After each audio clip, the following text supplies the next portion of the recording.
I was standing at my front window with a cup of coffee that had gone cold in my hand, watching what I can only describe as the complete and utter annihilation of my front lawn's irrigation system.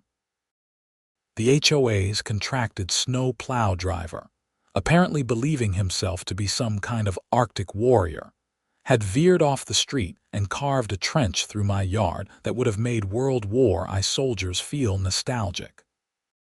Water was shooting up like a geyser from at least 3 different points, creating an impromptu ice sculpture garden in the 15-degree, whether we were having that January morning in Naperville, Illinois.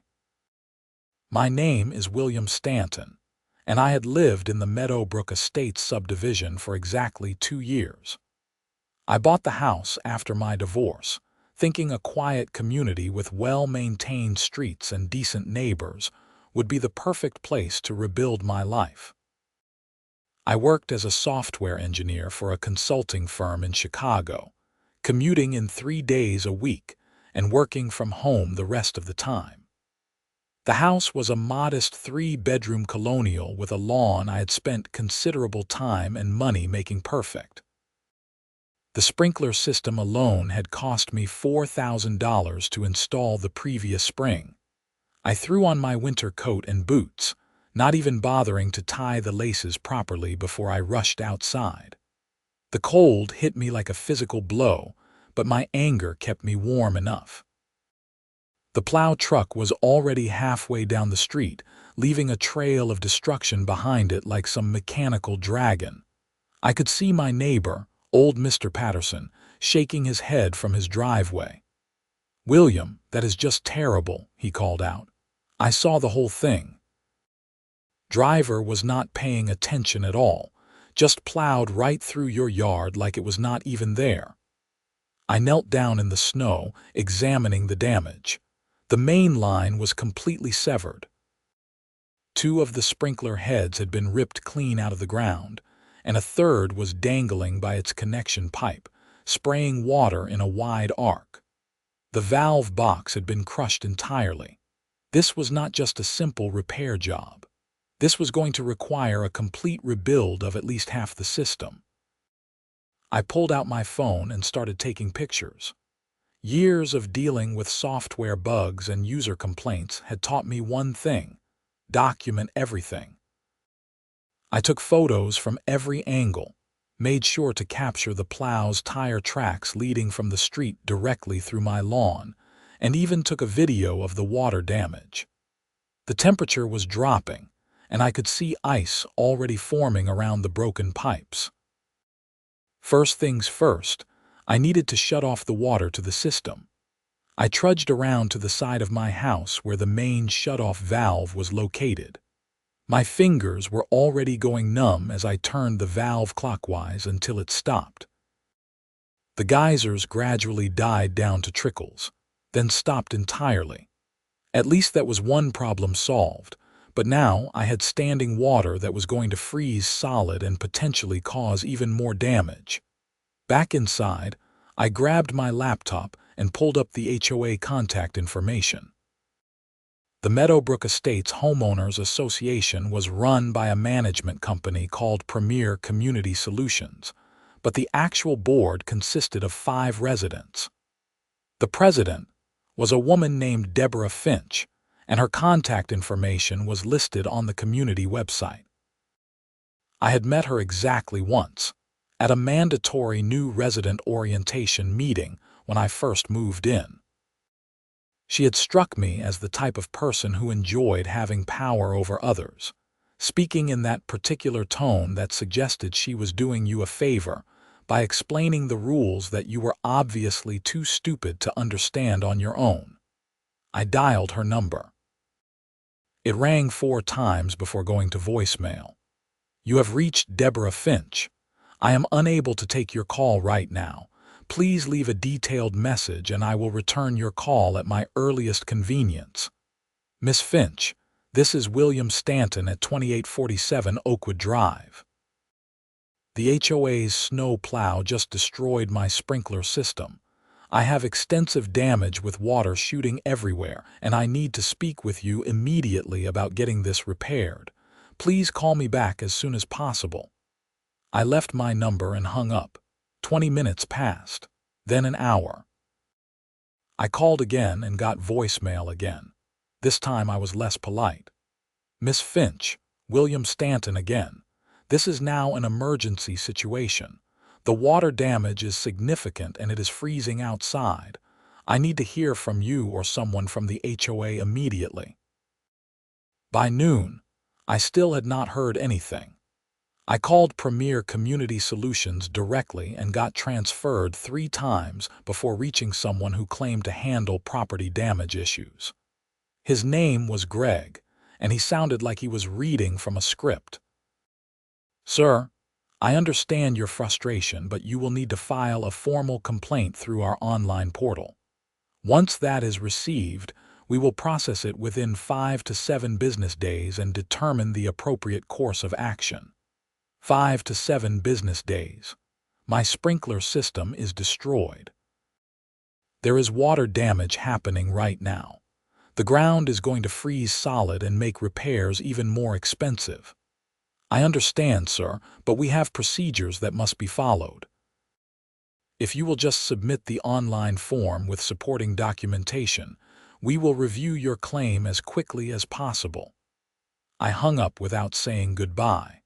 I was way past the point of being diplomatic. Instead, I went to the HOA website and found the complaint portal. It was one of those deliberately complicated systems designed to discourage people from actually using it. You had to create an account, verify your email, log back in, navigate through 3 different menus, and then fill out a form that asked for 17 different pieces of information, including your lot number, square footage of affected area, and estimated cost of damages. I filled it all out, attached all my photos and videos, and hit submit. The system gave me a confirmation number and a message saying my complaint had been received and would be reviewed within the stated time frame. That was not good enough. I looked up local sprinkler repair companies and called the first 3 that came up. The first 2 were booked solid for at least a week. The third, a company called Precision Irrigation Solutions, said they could send someone out the next day to assess the damage and give me a quote. I scheduled the appointment for 8 in the morning. The next day arrived with even colder temperatures. The assessment technician, a guy named Raphael who had been doing irrigation work for 15 years, walked around my lawn with an increasingly grim expression on his face. "Man, they really did a number on this," he said, crouching down to examine the shattered valve box. "You are looking at a full replacement of this entire zone, plus repairs to the main line." The impact was hard enough that I would want to pressure test the whole system to make sure there are no other cracks or weak points that are going to fail later. "What are we talking about in terms of cost?" Raphael scratched his chin. "For a proper repair, making sure everything is up to code and will not give you problems down the line, I would estimate around $6,000. Maybe a bit less if we do not find additional damage during the pressure test, but I would not count on it. $6,000. I felt my jaw clench. "Can you write all that up in a detailed estimate? I need it for insurance purposes." "Yeah, no problem. I will email it to you by this afternoon." True to his word, Raphael sent me a comprehensive estimate that broke down every single element of the repair work. It included parts, labor, the pressure testing, and even a line item for disposal of the damaged components.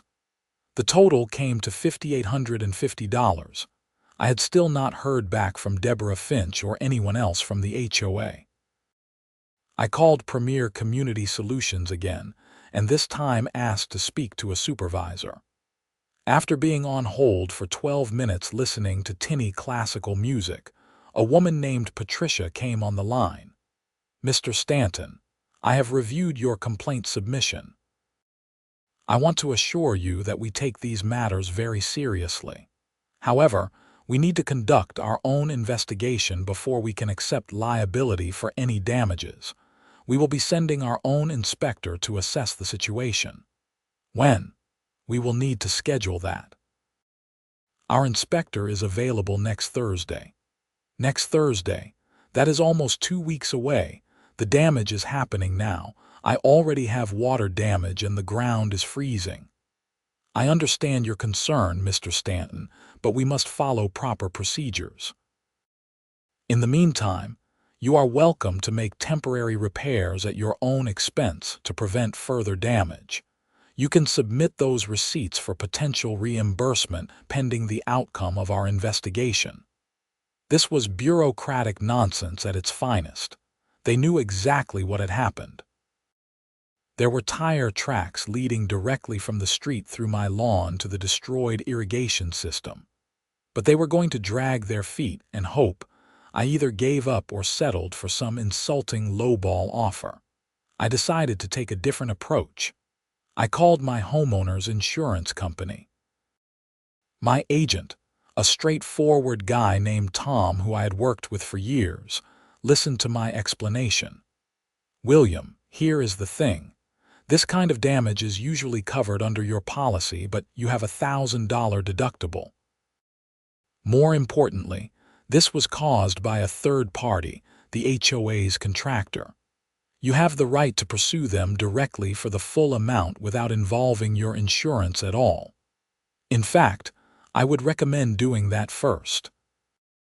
If they refuse to pay or drag their feet too long, then you can file a claim with us, and we will go after them through subrogation to recover our costs." So, what should I do? Document everything, which it sounds like you already have. Get estimates from licensed contractors. Then send the HOA a formal demand letter. Give them a reasonable deadline to respond, like 10 business days. If they do not pay or make a good faith effort to resolve it, you have a few options. You can sue them in small claims court, file with your insurance and let us handle it, or hire an attorney. Given the amount involved, small claims might be your best bet. It is faster and you do not need a lawyer. That evening, I sat down and drafted a formal demand letter. I was not a lawyer, but I had written enough technical documentation to know how to be clear and precise. I laid out exactly what had happened, referenced the photographic evidence, included Raphael's estimate as an attachment, and demanded payment of the full amount within 10 business days. I sent it via certified mail to both Premier Community Solutions and Deborah Finch personally at her home address, which was publicly available through the county property records. 3 days later, I got a call from Deborah herself. Her voice dripped with condescension. "Mr. Stanton, I received your letter. I have to say, I find your tone quite aggressive and frankly inappropriate. We are a community here, and these matters should be handled neighborly, not with threats of legal action. Miss Finch, your snow plow driver destroyed my irrigation system.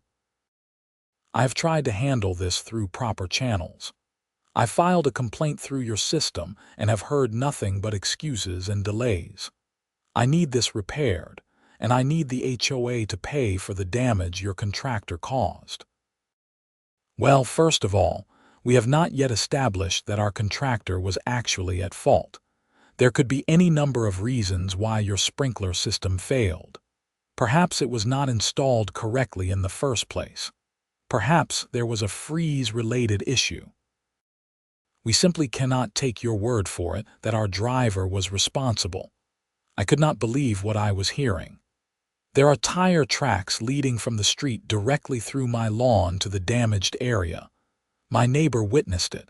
I have photographs and video. Tire tracks do not prove causation, Mr. Stanton. And as for your neighbor, well, eyewitness testimony is notoriously unreliable. What we need is a proper investigation by a qualified professional.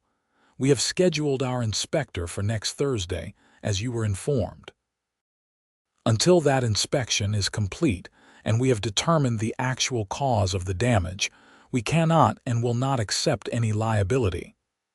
Your inspector is not scheduled for another week. By then, the damage will be even worse. I have standing water that is freezing and potentially causing additional problems. Then I suggest you make whatever temporary repairs you feel are necessary. As my colleague informed you, you may submit those expenses for potential reimbursement. Potential reimbursement. This is not a potential situation. Your plow driver destroyed my property. You are liable for the damages. Deborah's voice took on an edge. Mr. Stanton, I am going to be very clear with you. This HOA is not some bottomless pit of money that you can just dip into whenever you have a problem. We have a budget, we have procedures, and we have responsibilities to all of the homeowners in this community, not just you. If you continue to make demands and threaten legal action, you will find that we can be very difficult to work with. We have attorneys on retainer who deal with frivolous claims all the time. Frivolous. You destroyed my property, allegedly, and that has yet to be determined. Good day, Mr. Stanton. She hung up before I could respond. I sat there staring at my phone, absolutely furious. This was not just bureaucratic incompetence. This was deliberate stonewalling.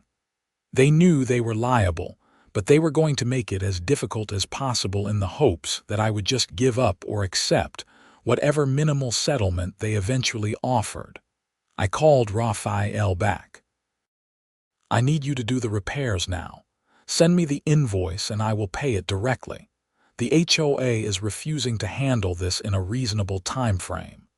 You sure, man? That is a lot of money to lay out if you are expecting them to reimburse you. I am sure. I will deal with getting the money from them after the work is done. I just need my system fixed before more damage occurs. All right. I can start day after tomorrow. Weather is supposed to warm up a bit, which will help. We will get you taken care of. Raphael and his crew showed up 2 days later and spent the better part of 3 days completely rebuilding the damaged section of my irrigation system. They did pressure testing on the whole system and found 2 additional weak points that were cracked from the impact, which required extra repairs. The final invoice came to $6,200, even higher than the estimate due to the additional damage they found. I paid it with my credit card, watching my available credit drop by a significant chunk. But at least the work was done properly. Raphael's crew did excellent work, and he even gave me a 2-year warranty on all the repairs in writing. The day after the work was completed, I sent another certified letter to the HOA. This one included the paid invoice from Precision Irrigation Solutions, detailed photographs of the completed repairs, and a renewed demand for payment of the full amount within 10 business days. I also noted that they had missed their own scheduled inspection, since they had apparently never actually sent anyone out on the Thursday they promised. This time, the response came from Premier Community Solutions' legal department. It was a 2-page letter full of legalese that boiled down to, they were still investigating, they had not determined liability, and they would not be paying my claim at this time. They suggested I submit a claim through my homeowner's insurance if I needed immediate relief. That was it. I had tried the reasonable approach. I had documented everything. I had given them multiple opportunities to do the right thing. Now it was time to escalate. I spent the next evening researching small claims court procedures for Illinois. The limit for small claims in Illinois was $10,000, so my claim of $6,200 was well within that range. I did not need an attorney, though I could bring one if I wanted. The filing fee was relatively modest, and cases typically got scheduled within 60 to 90 days. I went to the county courthouse the next morning and filed my small claims case. The clerk was helpful, walking me through the paperwork and making sure I had everything filled out correctly. I listed the Meadowbrook Estates Homeowners Association as the defendant, along with Premier Community Solutions as their management company. The clerk gave me a court date 7 weeks out and explained that the defendants would be served with the lawsuit within the next few days. I went home feeling like I had at least taken concrete action, but I was not done. I also filed a complaint with the Illinois Attorney General's office regarding the HOA's handling of the situation. Illinois has specific laws governing homeowners associations, and I was pretty sure they had violated several of them by refusing to properly investigate and resolve a legitimate damage claim. 3 days later, I got an angry voicemail from Deborah Finch. "Mr. Stanton, I cannot believe you had the audacity to file a lawsuit against this HOA. This is a community, not a courtroom. Your actions are divisive and harmful to the neighborhood. I hope you realize that you still have to live here and abide by our rules. I suggest you withdraw this frivolous lawsuit immediately before things become very difficult for you." The implied threat was pretty clear. She was going to use her position on the HOA board to make my life miserable. I saved the voicemail because it sounded a lot like harassment and potential retaliation, both of which were illegal under Illinois law.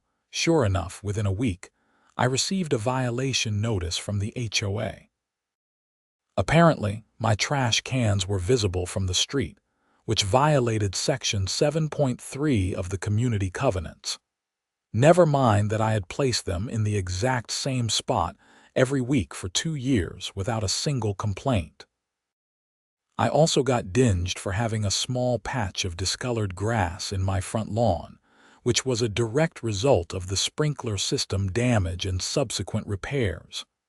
I documented these notices and filed them away. If this went to court, I wanted to show the pattern of retaliation. 2 more violation notices arrived over the next 3 weeks. One claimed that my mailbox was not the correct shade of black according to community standards. Another said that I had placed my recycling bin out 12 hours before the allowed time. These were all petty nonsense, and it was obvious what was happening. Then things got interesting. I received a letter from an attorney named Marcus Chen, who said he was representing the HOA in the small claims matter. He proposed a settlement. The HOA would pay $1,500 toward my repairs, and I would withdraw the lawsuit and agree not to pursue any further action. $1,500, less than a quarter of what they actually owed me. I wrote back declining the offer and noting that I looked forward to presenting my case in court. The next development came from an unexpected source. I got a call from Mr. Patterson, my elderly neighbor who had witnessed the original incident. "William, I hope you do not mind, but I wanted to let you know something. That Finch woman came to my door yesterday. She was asking me questions about what I saw when your sprinkler system got damaged. She seemed very interested in whether I was absolutely sure it was the HOA's Plow that did it. She kept suggesting maybe it was a different truck, or maybe the damage was already there and I just noticed it when the Plow went by. I told her exactly what I told you.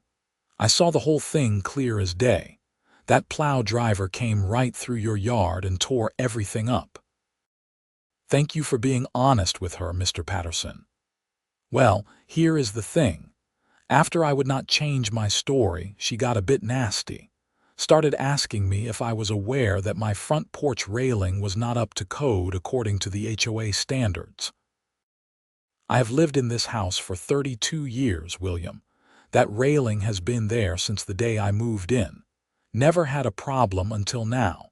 I think she is trying to intimidate me, so I will not testify for you if this goes to court. That is called witness tampering, Mr. Patterson. It is illegal. I figured it might be. I just wanted you to know what is going on. I will be happy to testify to what I saw if it comes to that. I do not appreciate being pushed around by someone on a power trip. I really appreciate that. Would you be willing to write down what happened, what you saw that day, and what Deborah said to you when she came to your door? Just in your own words, nothing fancy. I can do that. I will drop it by your house tomorrow. True to his word, Mr. Patterson delivered a handwritten account of everything he had witnessed. His description of the incident matched my own documentation perfectly, and his account of Deborah's visit was damning. She had explicitly tried to get him to change his testimony. I made copies of everything and sent one set to Marcus Chen, the HOA's attorney, with a note explaining that I now had evidence of witness tampering and retaliation. I suggested that he might want to counsel his clients about the seriousness of their actions. 2 days later, I got another settlement offer. This time, $2,500, still not even half of what they owed. I declined again. The court date was now 3 weeks away.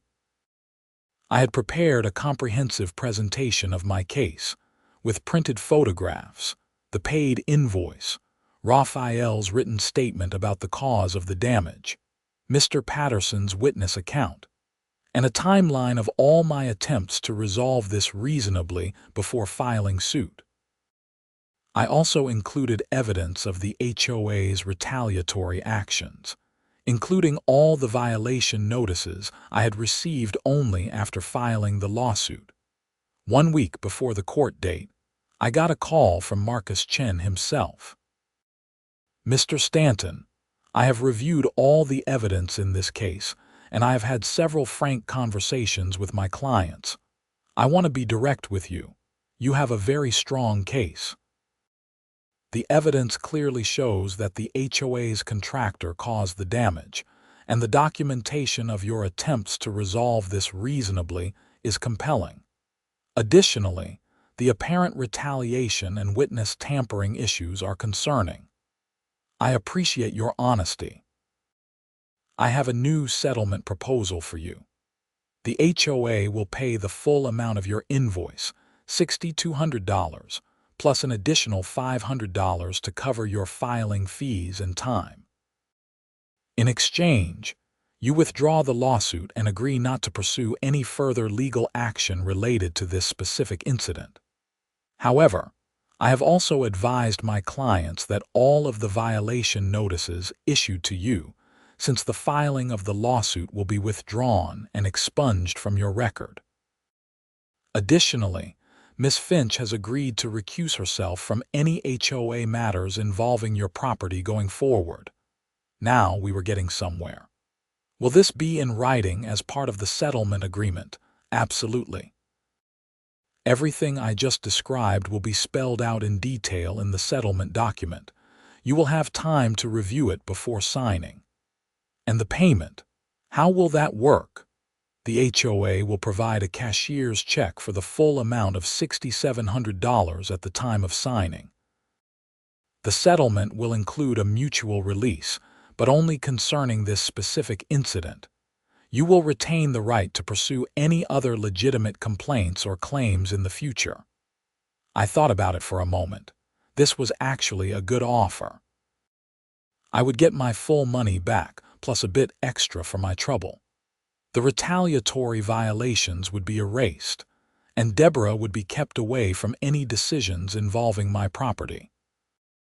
The only thing I would be giving up was the ability to sue them again for this same incident, which I had no intention of doing anyway once I was made whole. All right, send me the settlement agreement and I will review it. If it matches what you just described, I will sign. The settlement documents arrived via email that afternoon.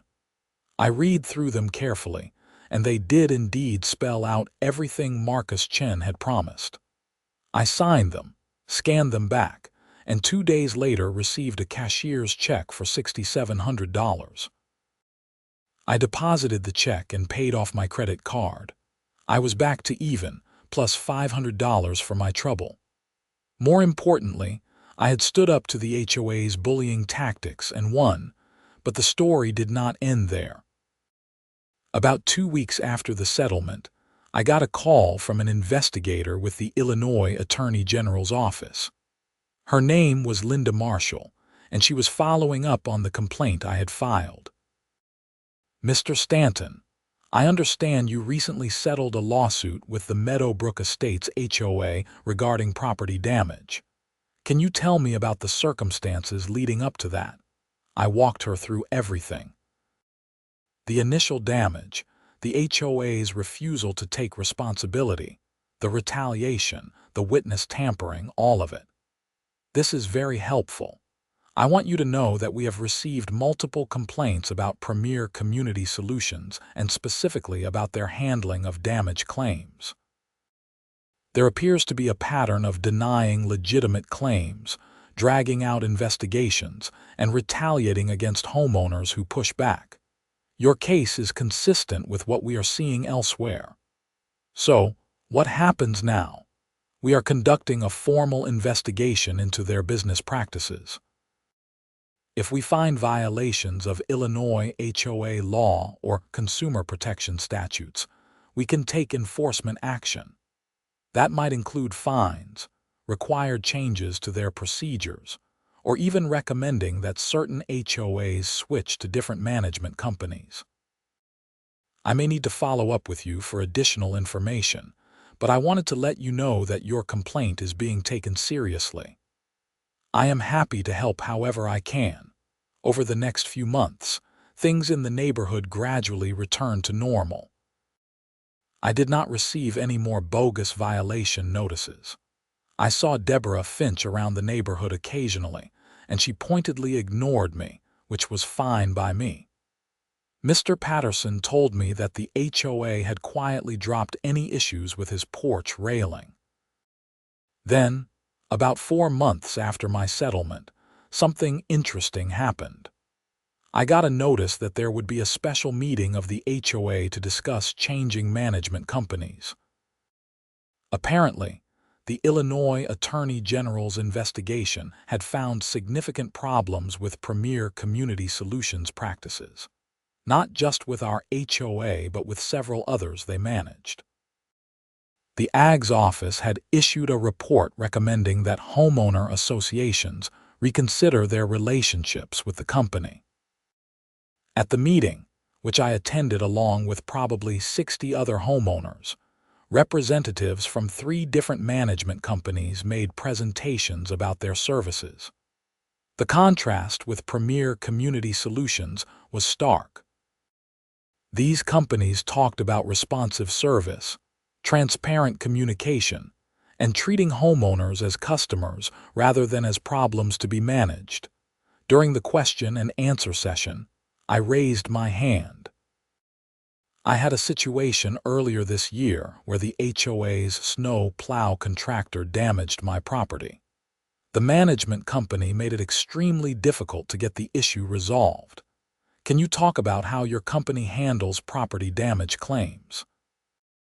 The representative from a company called Heartland Community Management, a woman named Jennifer Carlson, answered, "Great question. Our policy is very straightforward.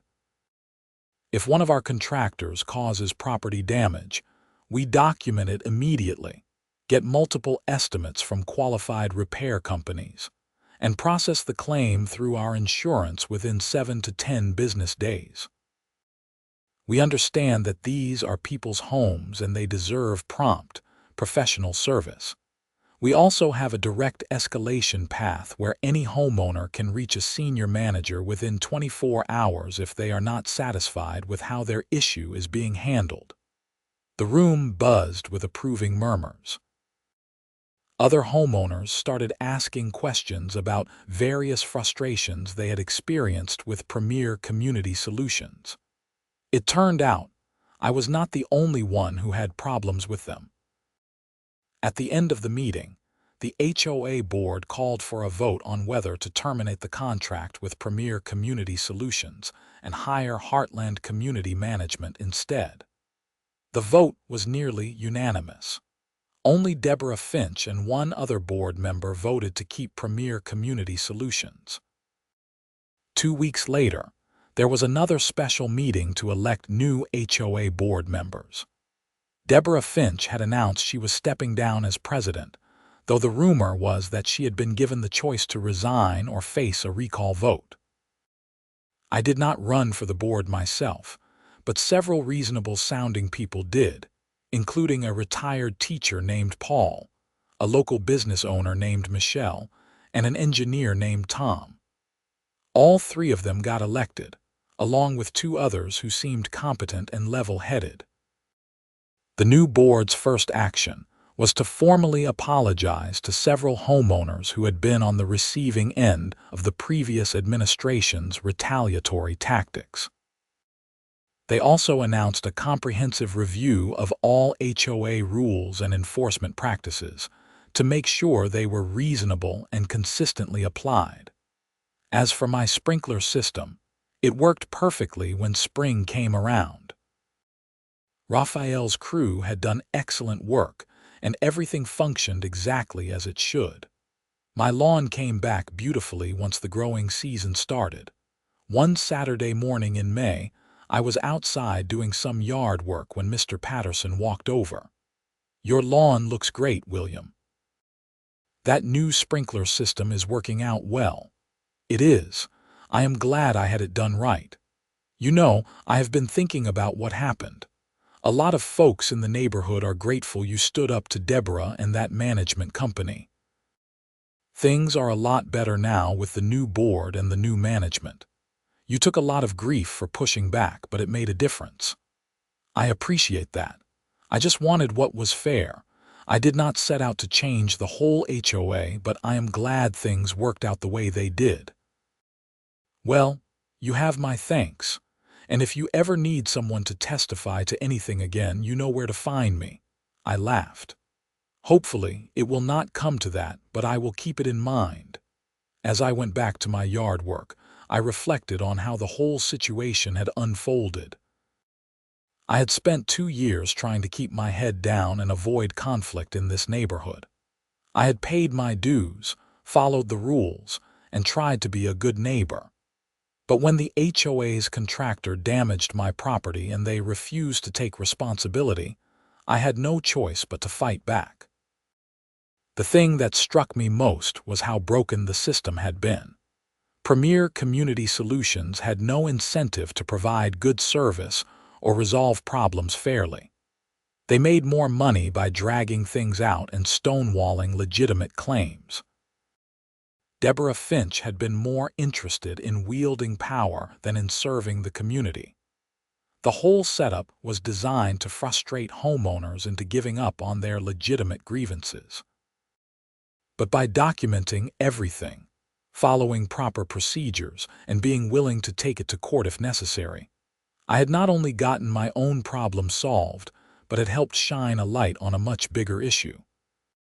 The Attorney General's investigation had affected multiple HOAs, potentially helping hundreds or even thousands of homeowners who were dealing with similar problems.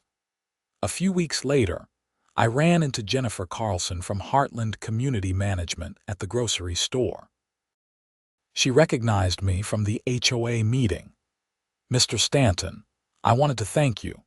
Your question at that meeting really helped frame the discussion about what kind of service homeowners should expect. We are really excited to be working with Meadowbrook Estates, and we are committed to doing it right." I am glad to hear that. So far, the communication has been much better. I actually got a newsletter last week that had useful information in it instead of just threats about violations. She laughed. "That is definitely our approach. We find that when you treat people with respect and communicate clearly, most problems resolve themselves without conflict. It is not rocket science, but you would be surprised how many management companies do not get that." "Well, keep it up. The neighborhood definitely feels different now. People seem more relaxed." "That is great to hear. And just so you know, we have made sure all of our contractors are properly trained and insured. We have had multiple meetings specifically about being careful around landscaping and hardscaping. Your situation was a real wake-up call for us about how important that is. As summer progressed, I settled into a comfortable routine. My lawn was the envy of the neighborhood, thanks in part to the excellent irrigation system. I made a point of being friendlier with my neighbors, and I found that a lot of them had their own stories about problems with the previous HOA administration. It seemed like everyone had been walking on eggshells, worried about getting violation notices for trivial issues. The new board and management company were making real changes. They simplified the rule book, eliminating a lot of the petty restrictions that had no real purpose. They established a clear appeals process for violation notices, with a neutral third-party review. They also created a property damage response protocol that spelled out exactly what would happen if an HOA contractor caused damage to someone's property. In August, I got a letter from the Illinois Attorney General's office. It was a formal notification that their investigation into Premier Community Solutions had concluded. The company had been found to have violated several provisions of the Illinois Homeowners Association Act, including failure to maintain adequate insurance coverage, improper handling of damage claims, and retaliation against homeowners who filed legitimate complaints. The company had been fined and was required to implement extensive reforms to their business practices. The letter thanked me for my cooperation with the investigation and noted that my documentation and testimony had been instrumental in establishing the pattern of violations. I felt a sense of satisfaction reading that letter. It had been a frustrating and stressful experience, but it had led to real accountability and positive change. One evening in September, I was sitting on my back deck with a beer, enjoying the late summer weather. My phone rang. It was Marcus Chen, the attorney who had represented the HOA during the settlement. "Mr. Stanton, I hope I am not bothering you. I wanted to reach out because I am no longer representing Premier Community Solutions. I left that firm and started my own practice focusing on representing homeowners in disputes with HOAs and management companies. That is quite a change. It is, but your case was part of what pushed me in that direction. I spent years defending HOAs and management companies, and I started to realize that a lot of the time, I was on the wrong side. Your case was particularly clear-cut. The evidence was overwhelming that you were right and my clients were refusing to do the right thing. I had to work really hard to get them to agree to that settlement, and even then, they only did it because they knew they were going to lose in court. I appreciate you being honest about that. The thing is, there are a lot of homeowners out there dealing with similar situations who do not have your documentation skills or your willingness to fight back. They just get steamrolled. I want to help level the playing field.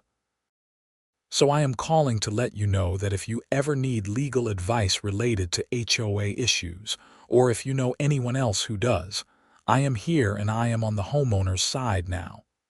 That is good to know. I will definitely keep you in mind. Also, I wanted to apologize. I was pretty aggressive in trying to get you to settle for much less than you deserved. I was doing my job for my client, but looking back, I was not doing the right thing. I appreciate that. Water under the bridge at this point. After we hung up, I thought about how many people had been affected by what had started as a simple property damage incident. The HOA had new management and a new board. Premier Community Solutions had been investigated and fined. An attorney had changed career paths. And according to the Attorney General's report, several other HOAs had terminated their contracts with Premier Community Solutions and found better management companies. All because I had refused to just roll over and accept being treated unfairly.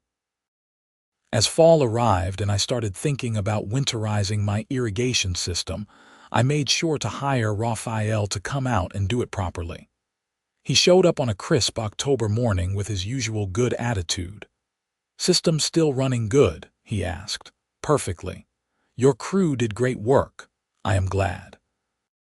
You know, we actually picked up several new customers from your neighborhood after word got around about the quality of our work on your repair. So thanks for that. You earned it. Best irrigation work in Naperville as far as I am concerned," he laughed. "I do not know about that, but we try." "Hey, I heard the HOA changed management companies. Is that related to your situation?" "Indirectly.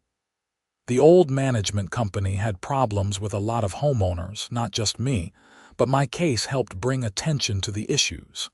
Good for you for fighting back. A lot of people would have just paid for the repairs themselves and eaten the cost to avoid the hassle. I thought about it, but it was the principle. They damaged my property and tried to bully me into accepting it. I could not let that stand." As Raphael worked on winterizing the system, I reflected on what the whole experience had taught me. I had learned that documentation was crucial. Every photograph, every email, every certified letter had mattered when it came time to prove my case.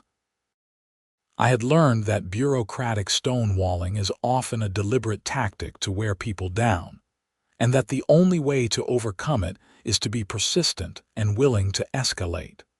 But most importantly, I had learned that standing up for yourself can have ripple effects you never anticipated.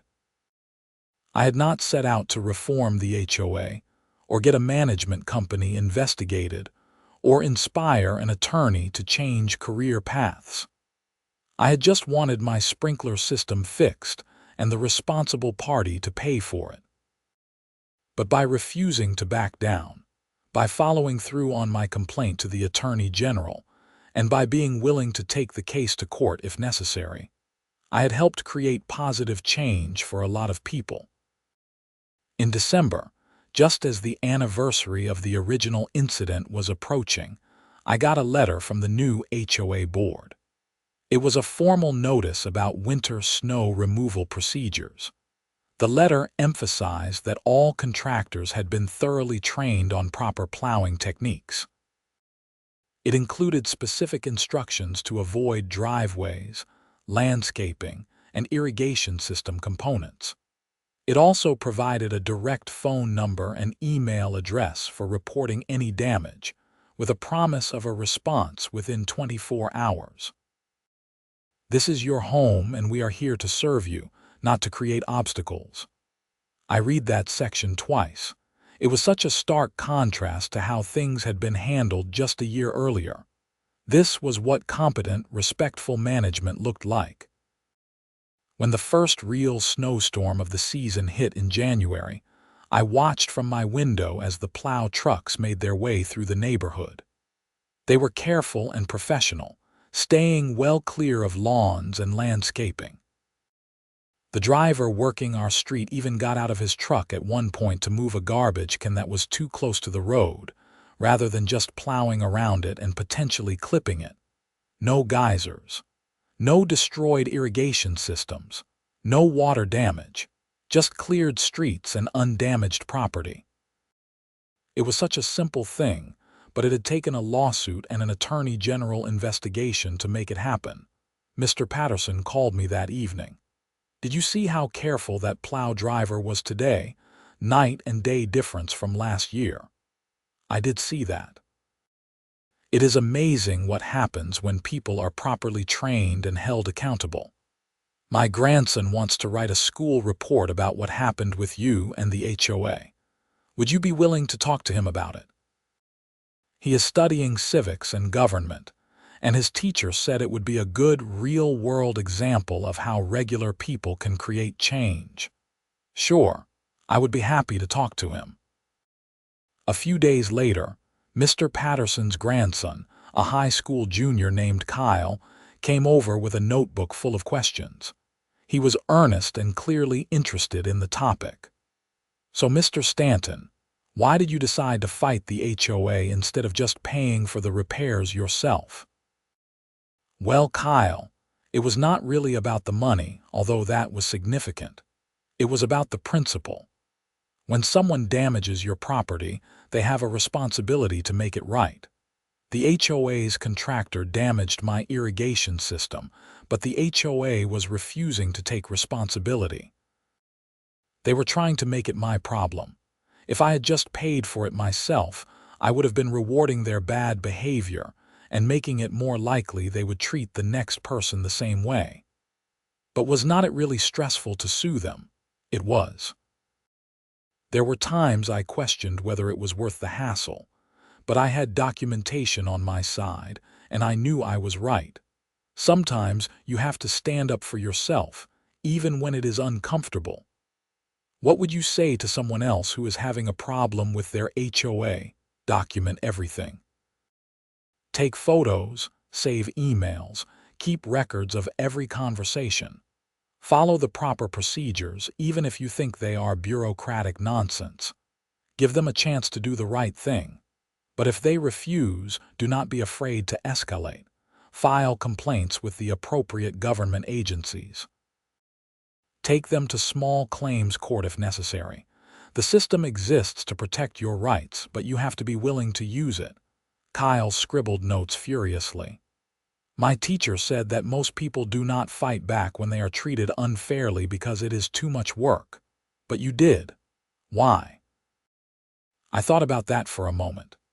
I guess I believe that if good people always back down to avoid conflict, then the bullies win. The HOA management company was counting on me to give up. They had a whole playbook of tactics to frustrate homeowners into accepting less than they deserved. If everyone just accepts that, nothing ever changes. But when you push back, you find out that a lot of other people have had similar problems, and your action can help all of them. Did you know that your case would lead to the HOA changing management companies and all those reforms? No. I was just trying to get my sprinkler system fixed and make them pay for the damage. But once I filed the complaint with the Attorney General, it opened up a broader investigation. It turned out the management company had been pulling the same stunts with lots of different HOAs. My case was just one piece of a bigger pattern. That is really cool. You kind of became like a whistleblower. I smiled. I had not thought of it that way, but I guess that is true, though I was not trying to blow the whistle on anything. I was just standing up for my own rights. Kyle finished his interview and thanked me for my time. A few weeks later, Mr. Patterson told me that Kyle had gotten an A on his report. Apparently, the teacher had been impressed by the real-world application of concepts. They had been studying about civic engagement and government accountability. As winter turned into spring again, completing a full-year cycle since the original incident, I found myself in a very different situation than where I had started. My irrigation system was better than ever, fully paid for by the HOA's insurance money. The neighborhood had competent management that actually responded to homeowner concerns. The old guard on the board had been replaced by reasonable people who saw their role as serving the community rather than ruling over it. I had also developed a bit of a reputation in the neighborhood. People would stop me at the mailbox or the grocery store to tell me about their own HOA problems and ask for advice. I always gave the same guidance. Document everything, follow procedures, be persistent, and do not be afraid to escalate if necessary. One warm Saturday in April, I was testing my sprinkler system for the first time that season. Each zone activated perfectly, the spray heads popping up and covering their designated areas with even, efficient patterns. Raphael really had done excellent work. As I stood there watching the water arc across my lawn, my neighbor from across the street, a woman named Sandra Burton, who I had not interacted with much before, walked over. "William, do you have a minute? I wanted to ask you about something." "Sure, what is up?" The HOA is saying I need to replace my roof because the shingles do not meet their aesthetic standards. But I just had the roof replaced 2 years ago, and the shingles match all the documentation I have about what was approved. I think they are targeting me because I complained about how they handled the landscaping contract. I thought about Deborah Finch and how she had targeted me with bogus violation notices after I filed my lawsuit. That sounds like retaliation. Did you keep copies of your complaint about the landscaping contract? Yes, everything is in email. Good. And do you have documentation showing that your roof shingles were approved when you installed them? I have the original approval letter from the HOA, yes. Then here is what you do. Write a detailed response to their violation notice, attaching all your documentation. Point out that the shingles were approved and nothing has changed. Note that this violation notice came shortly after you filed a complaint about the landscaping contract, which suggests retaliation. Send it to both the management company and the full HOA board. If they do not withdraw the violation notice, file a complaint with the Illinois Attorney General's office. They have been pretty responsive to HOA abuse issues since their investigation last year. Sandra looked relieved. Thank you.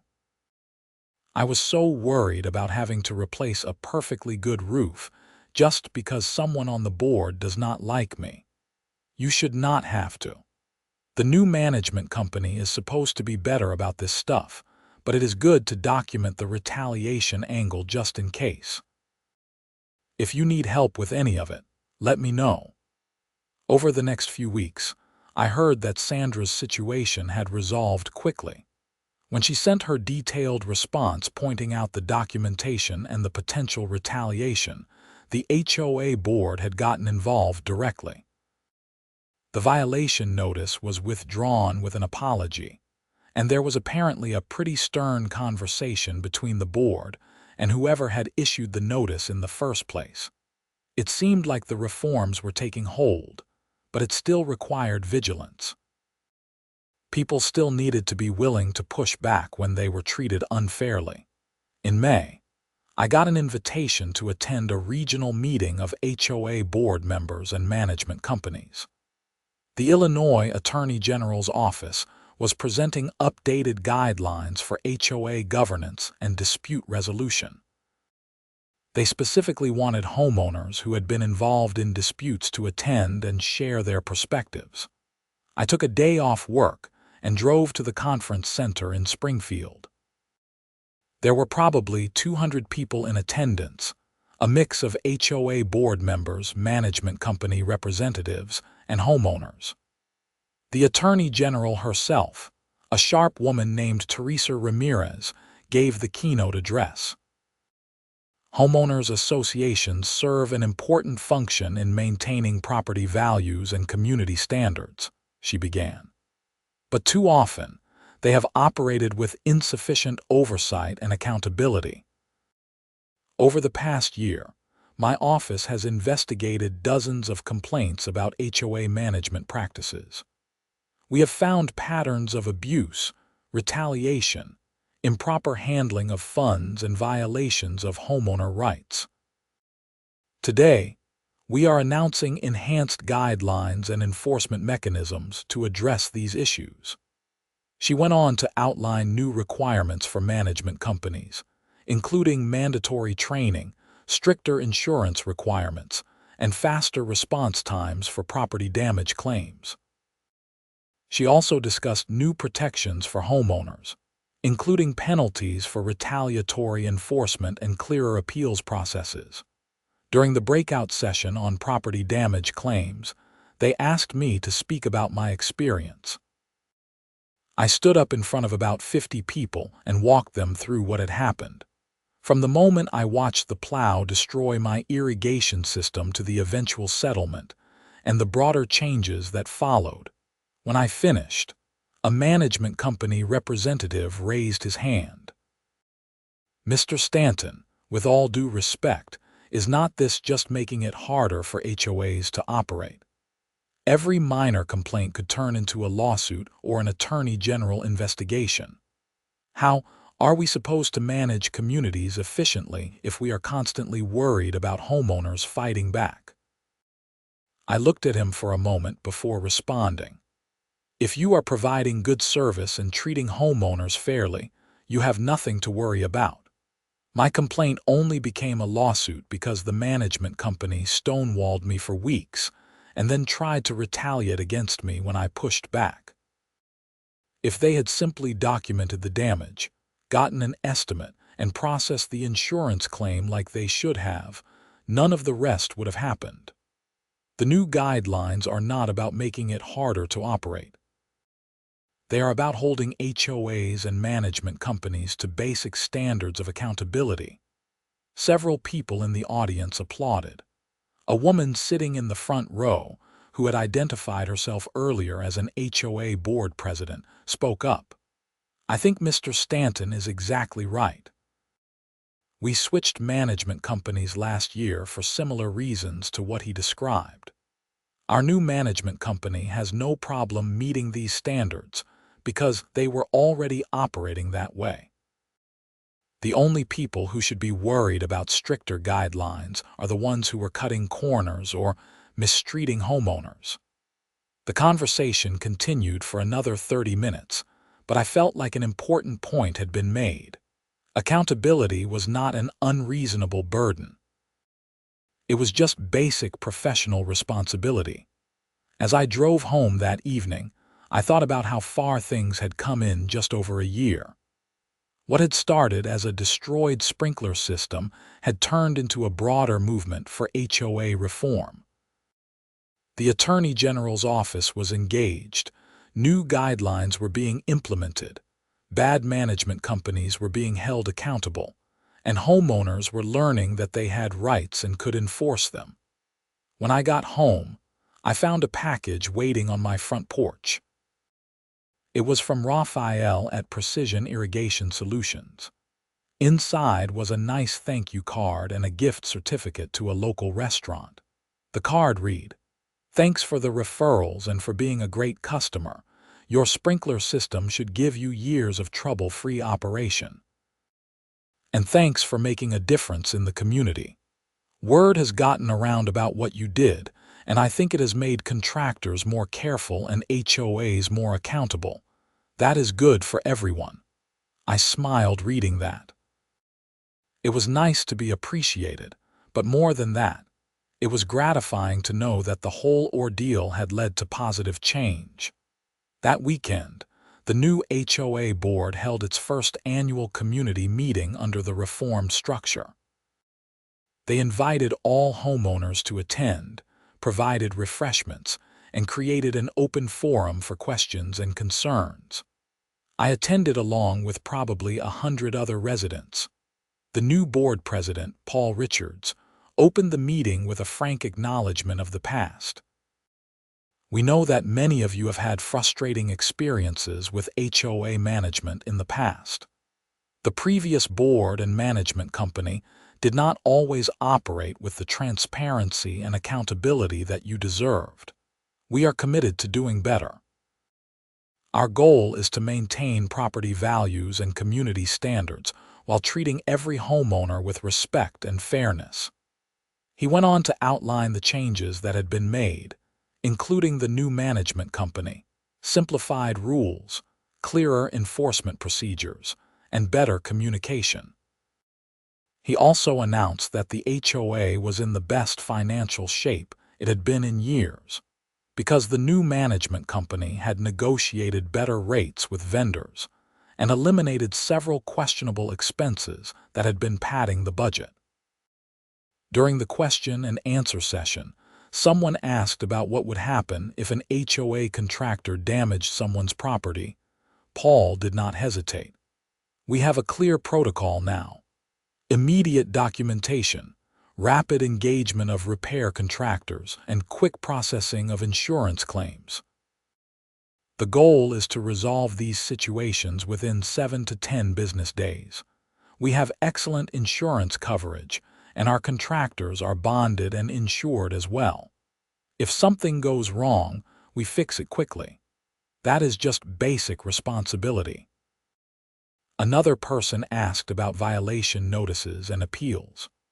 Paul explained the new system, which included a warning for first-time minor violations, a clear escalation process, and an independent review by a neutral third party if a homeowner disputed a violation. "We are not trying to catch people making mistakes," Paul said. "We are trying to maintain community standards while being reasonable and fair. If you get a violation notice, talk to us.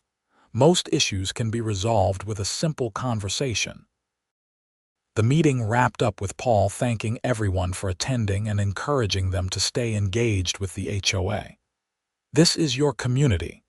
You elected us to serve you, not to rule over you. We work for you. If you have concerns, bring them to us. We will listen."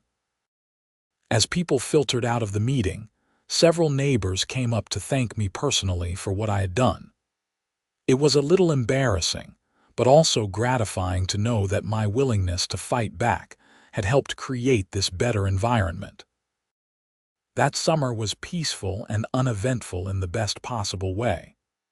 My lawn looked great, my sprinkler system worked perfectly, and the HOA functioned like it was supposed to, maintaining common areas, enforcing reasonable standards, and staying out of people's way otherwise. In August, I got a call from Linda Marshall, the investigator from the Attorney General's office who had followed up on my original complaint. "Mr. Stanton, I wanted to give you an update. Premier Community Solutions has lost contracts with 18 HOAs in Illinois over the past year. Several other management companies that were using similar tactics have also been investigated and have had to make significant changes to their practices. The reforms that came out of these investigations are now being looked at as a model by other states. You should be proud of what you helped accomplish. I appreciate you letting me know. I really just wanted my sprinkler system fixed, but I am glad something good came out of all the hassle. That is exactly what we hoped would happen." Individual homeowners standing up for their rights, documenting problems, and filing complaints. That is how we identify patterns and bad actors. Your willingness to follow through made a real difference. As fall approached and I prepared to winterize my system again, I reflected on everything that had happened. 18 months earlier, I had been standing at my window watching water shoot up from my destroyed irrigation system, angry and frustrated. Now, I had a perfectly functioning system that I had not paid a dime for out of pocket. The HOA had reformed itself. A bad management company had been held accountable. New protections for homeowners had been implemented, and I had learned some valuable lessons about standing up for what was right. The experience had taught me that systems and institutions only function fairly when people are willing to hold them accountable. The HOA had gotten away with stonewalling and retaliation because most people just accepted it.